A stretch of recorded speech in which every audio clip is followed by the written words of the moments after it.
Hey there guys, in today's video I'm going to be making an elevated airsoft sniper hide in this fort here. Now some of you may have already seen the video where I made this in the first place. If you haven't, I'll have a link in the description below as well as a video link at the end. But in today's video we're just going to be camouflaging a little bit and make it kind of a designated airsoft sniper spot. So in this space here where it's kind of open, there used to be a pallet and it's still up there, it's just fallen back, and I'm going to kind of use that to our advantage. We'll put some camouflage netting in its place. So I'm going to go ahead and set this up and then we'll put the gun up there and we'll have a nice little camping spot, and I'll show you right after. So this is effectively the setup we've got now. We've got the camouflage net in front and then the sniper rifle in the lower left. You can just barely see the orange tip poking out.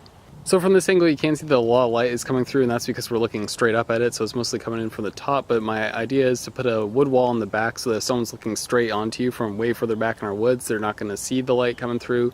They'll just see the camouflage net and a wood wall behind it, if that. Because ideally we'd want the person that's sitting in the sniper hide to be hidden and not be able to be seen. And then just to show you guys a little bit of what it looks like on the inside, I've got the sniper again set up here, and then we'll come a little bit closer. Now one of the nice things that kind of happy accidents about having the pallet that's fallen down still here is that it elevates the sniper up a little bit, and there's ample room to lie down in this fort, so I can still look down the sides really comfortably. And then also, if I turn you guys around, I can show you the wall that's in the back here that I mentioned earlier. And this back wall is covering up the ladder that you used to get up into the fort, but once you're up here, you can take the wall that's usually resting right over here and put it up there so no one can climb in after you. And as we also discussed, that back wall should help with cutting away the outline of the person that's going to be up here.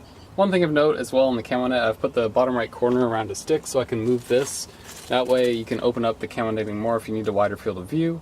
Obviously, we're not going to want too wide of an opening so that other people can't see you, but you're going to want just enough to be able to see out. And for those of you who maybe haven't seen this fort before, I'll give you kind of an overlook of what this looks out over. It's the whole west side of our airsoft field. Currently, we're at the north end of the airsoft field and we're looking over the south end, and this whole kind of right side lane is one way for people to get from south to north or north to south without being detected from the rest of the airsoft field. And that's undetected here, of course, until we put the sniper right here that's going to look out over that whole flank. That should make it just a little bit harder for people to come up this side without being seen. So oftentimes when I'm building forts like this, I like to point out some of the flaws they have, and this one only has one exit, and generally you want to have more than one way out in case you get spotted.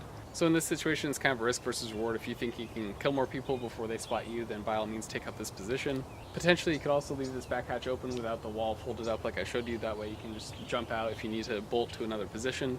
But I think that is going to be about it for today's video, so if you guys have any comments or questions about anything you've seen so far, feel free to post them down below.